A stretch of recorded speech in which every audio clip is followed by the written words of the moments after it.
शक न जाने कितने घर बर्बाद कर गया है, कितनी जिंदगियों को तबाह कर चुका है और कितने ही लोगों को कातिल गुनहगार बना दिया है। इसका अंदाज़ा लगाना मुश्किल है। पर ठीक ऐसी ही एक वारदात वापी तहसील में भी घटित हो गई, जहां एक शख्स को इसी शक ने कातिल बना दिया।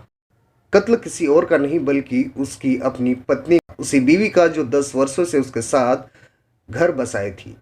कत्ल भी ऐसा कि कमजोर दिल के लोगों के होश उड़ जाए। वाकई शक अच्छे अच्छों को बर्बाद कर देता है।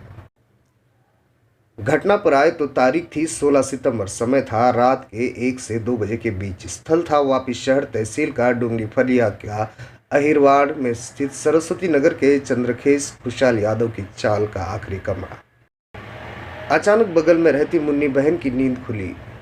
उसने आसपास के दूसरे कमरों में रहने वाले लोगों को उठाया और तभी उस घर से लक्ष्मीकांत और भोला विश्वकर्मा खून से लथपथ, एक हाथ में छुरा, एक हाथ में उसकी ही पत्नी साधना का सर लेकर निकला।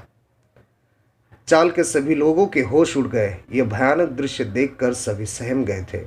अपने आप में बड़बड़ाते हुए लक्ष्मीकांत और भोला रात के अंधेरे में तकरीबन 400 मीटर दूर एक बड़े नाले के पास जाता है और अपनी मृतक पत्नी का सर इसी नाले में फेंक कर वो वहां से फरार हो जाता है। इस घटना की तुरंत ही जानकारी पुलिस को मिलती है और देर रात पुलिस घटनास्थल पर पहुंचती है। खून के धब्बे और इस कमरे के अंदर का हाल देखकर एक समय पुलिस भी दहल जाती है। पुलिस तुरंत ही हरकत में आती है और बिना समय गवाए पुलिस अब पति को पकड़ना चाहती थी। पुलिस के सामने सबसे बड़ा सवाल था कि अब कातिल पति अपनी पत्नी का सर अपने हाथ में लेकर आखिर कहाँ गया होगा। पुलिस खून के निशानों को देखते हुए डूंगरी फरिया के मच्छी मार्केट के पास नाले तक पहुंच जाती है और नाले में सर को बरामद करती है, जिसके बाद मृतक पत्नी साधना के बाकी के शरीर को भी पुलिस अपने कब्जे में लेकर तुरंत ही कार्रवाई शुरू कर देती है। जिसके बाद गिनती के चंद घंटों के अंदर ही कातिल पति को पुलिस गिरफ्तार करने में कामयाब हो जाती है।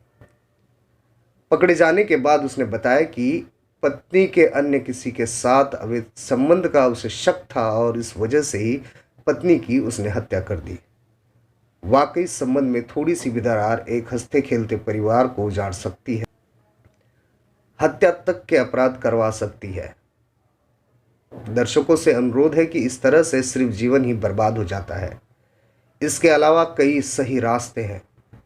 हत्या, मर्डर कोई रास्ता नहीं है। यह सिर्फ और सिर्फ एक सबसे बड़ा अपराध है। લક્ષ્મીકાંત વિશ્વકર્મા નામનો ઈસમ જે પોતાની પત્ની સાથે રહેતો હતો અને એની ચારિત્ર્ય બાબત એને એના ઉપર શંકા હતી, જે રોષ રાખી અને ગઈકાલ રાત્રે એક મોટા છરા વડે એનું માથું છે એ ધડથી અલગ કરી અને માથું પોતાની સાથે લઈ જઈ અને છરી લઈ અને નાસી ગઈ। જે સંબંધે રાત્રે જ વાપી ડિવિઝનના તમામ અધિકારીઓની નાકાબંધી કરાવી અને એને શોધખોળ કરવા માટે પ્રયત્ન કરે।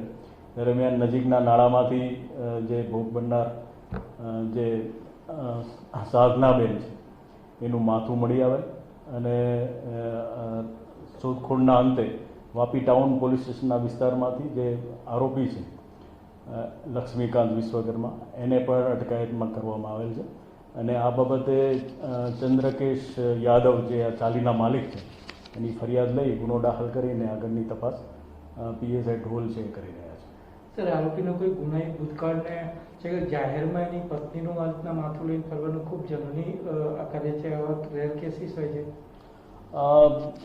એની પૂછપરછમાં અત્યારે એમનો કોઈ પૂર્વ ઇતિહાસ, ગુનાહિત ઇતિહાસ જણાયેલ નથી, પણ એની પત્ની છે કોઈ અન્ય સાથે સંબંધ રાખે છે એ બાબતે એનો રોષ દિન પ્રતિદિન વધતો જતો હતો અને એના ભાગરૂપે એને એક મોટો છરો 2 દિવસ પહેલાં જ બજારમાંથી ખરીદે અને એનું મૃત્યુ નિપજાવવા માટેનો એને પ્લાન કરે અને જેને ગઈ રાત્રે એને અંજામ